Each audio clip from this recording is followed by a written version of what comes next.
فأقول كلمة حق لا يستطيع أي مسلم أن يجادل فيها بعد أن تتبين له الحقيقة. أول ذلك الدعوة السلفية نسبة إلى ماذا؟ السلفية نسبة إلى السلف،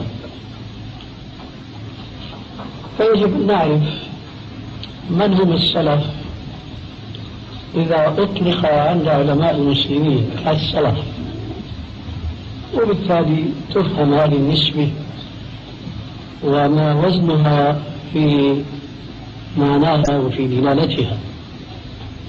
السلف هم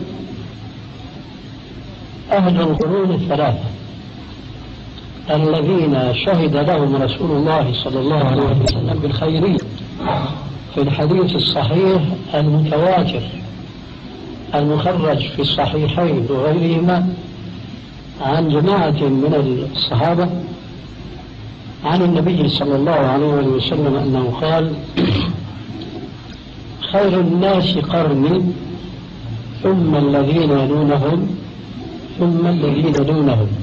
هذول القرون الثلاثة الذين شهد لهم الرسول عليه السلام بالخيرية. فالسلفية تنتمي إلى هذا السلف، والسلفيون ينتمون إلى هؤلاء السلف. إذا عرفنا معنى السلف والسلفية حينئذ أقول أمرين اثنين. الأمر الأول أن هذه النسبة ليست نسبة إلى شخص أو أشخاص كما هي نسب جماعات أخرى موجودة اليوم على الأرض الإسلامية.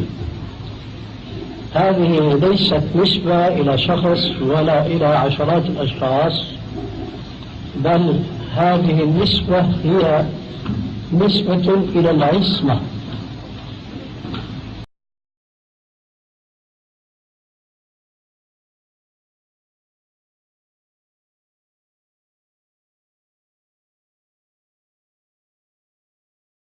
ذلك لأن السلف الصالح يستحيل أن يجمعوا على ضلالة، وبخلاف ذلك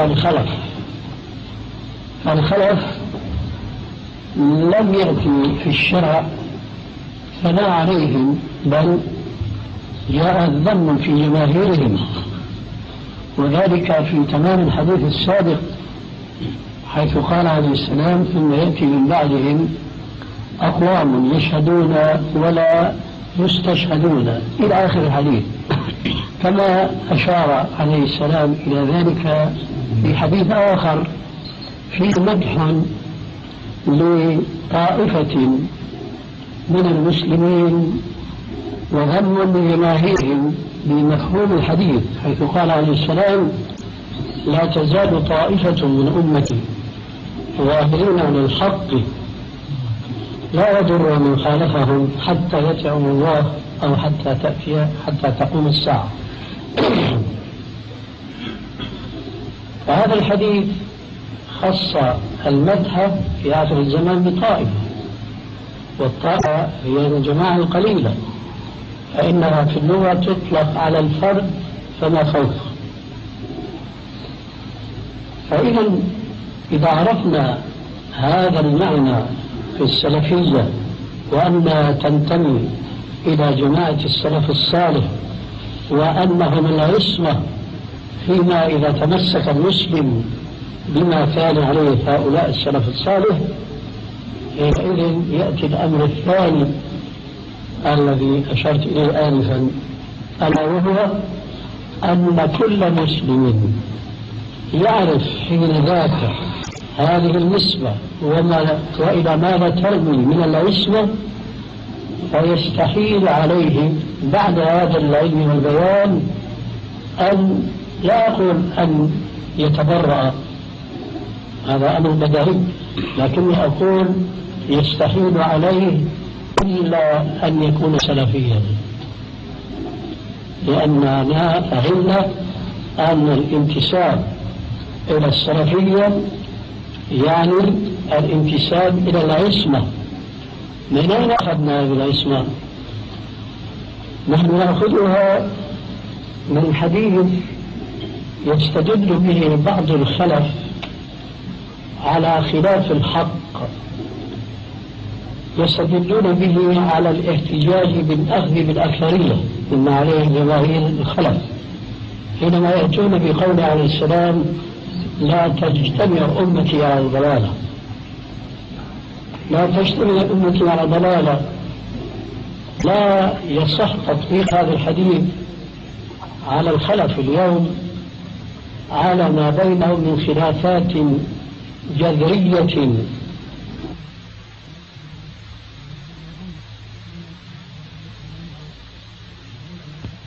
لا تجتمع أمتي على ضلالة، لا يمكن تطبيقه على واقع المسلمين اليوم، وهذا أمر يعرفه كل دارس لهذا الواقع السيء.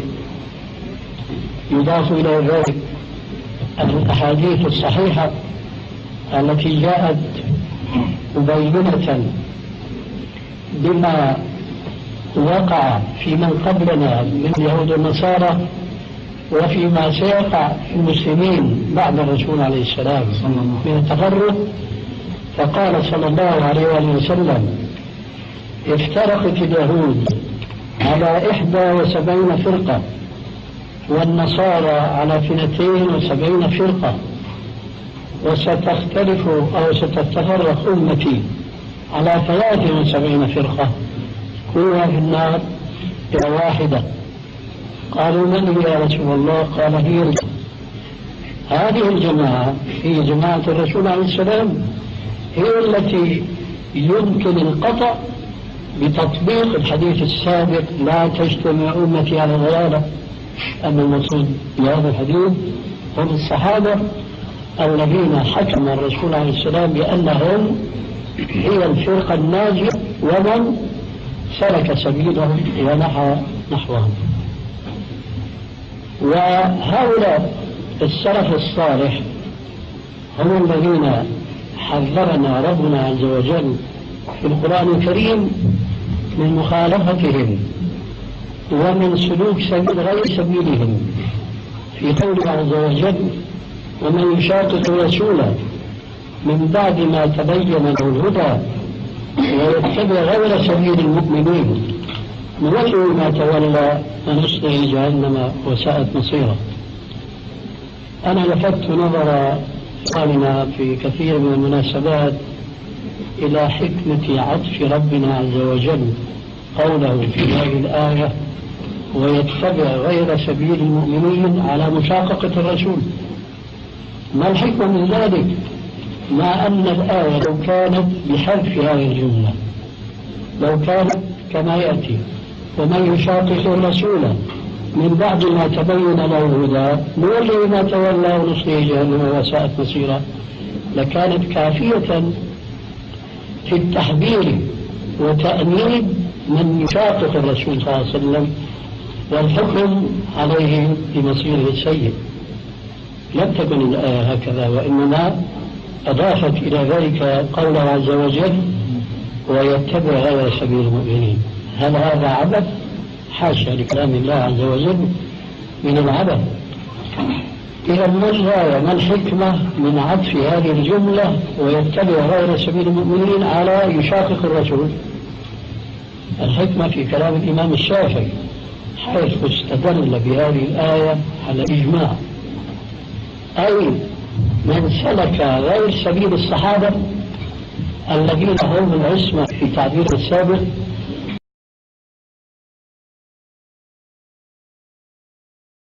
وهم الجماعة التي شهد لها الرسول عليه السلام بأنها الفرقة الناجية ومن سلك سبيلهم، هؤلاء هم الذين لا يجوز لمن كان يريد أن ينجو من عذاب الله يوم القيامة أن يخالف سبيلهم. يرحمهم الله. ولذلك قال تعالى: ومن يشاقق الرسول من بعد ما تبين له الهدى ويتبع غير سبيل المؤمنين نولي ما تولى ونصله جهنم وساءت مصيرا. إذن على المسلمين اليوم في آخر الزمان أن يعرفوا أمرين اثنين. أولا، من هم المسلمون المذكورين في هذه الآية؟ هم ما الحكمة في أن الله عز وجل أراد بها الصحابة الذين هم السلف الصالح ومن سار سبيلهم؟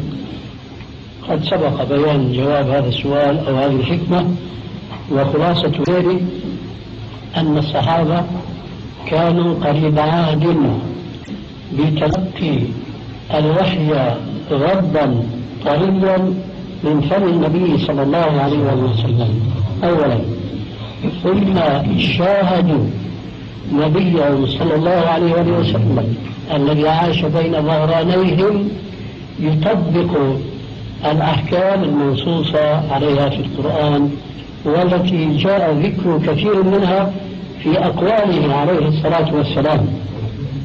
بينما الخلاف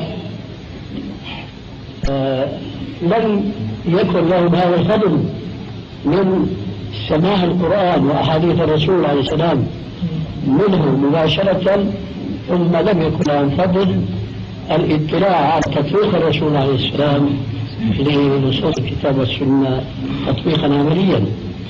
ومن الحكمة التي جاء النص عليها في السنة قول عليه السلام: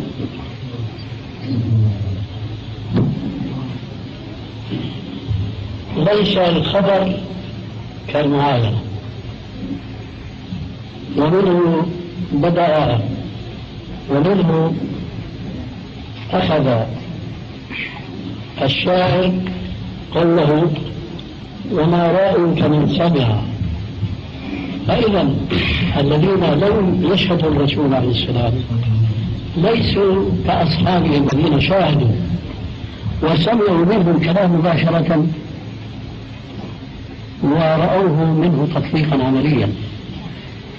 اليوم توجد كلمة حصرية نبغ بها بعض الدعاة الإسلاميين، وهي كلمة جميلة جدا، لكن أجمل منها أن نجعلها حقيقة واقعة.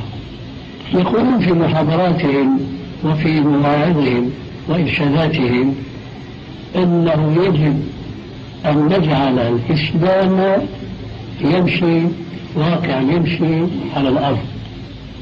كلام جميل، لكن إذا لم نفهم الإسلام وعلى ضوء فهم السلف الصالح كما نقول، لا يمكننا أن نحقق هذا الكلام الشعري الجميل، أن نجعل الإسلام حقيقة واقعية تمشي على الأرض. الذين استطاعوا ذلك هم أصحاب الرسول عليه السلام للسببين المذكورين آنفا: سمعوا الكلام منه مباشرة فوعوه خيرا من واعينا، ثم في أمور هناك تحتاج إلى بيان فعلي فرأوا الرسول عليه السلام يبين لهم ذلك فعلا. وأنا أضرب لكم مثلا واضحا جدا. هناك آيات في القرآن الكريم لا يمكن المسلم أن يفهمها إلا إذا كان عارفا للسنة التي تبين القرآن الكريم، كما قال عز وجل: وأنزلنا إليك الذكر لتبين الناس ما نزل إليهم. مثلا قوله تعالى: والسارق والسارقة فاقطعوا أيديهما. الآن هاتوا سيبوي هذا الزمان في اللغة العربية فليفسر لنا هذه الآية الكريمة. والسارق من هو؟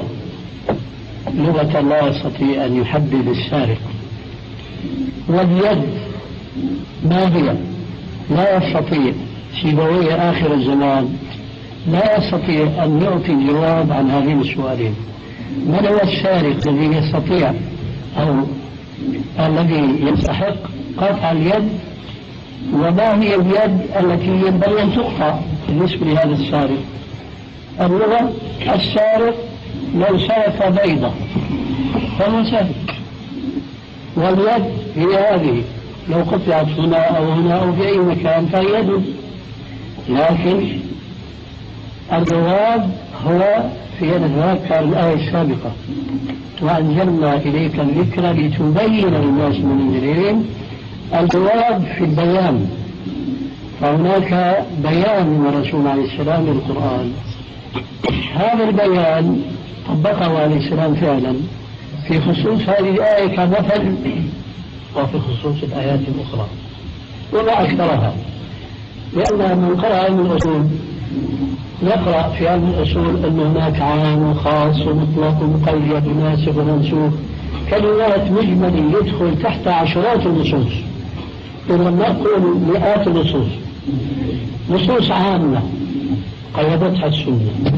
ولا أريد أن أطيل في هذا حتى نستطيع أن نجيب عن بقية الأسئلة.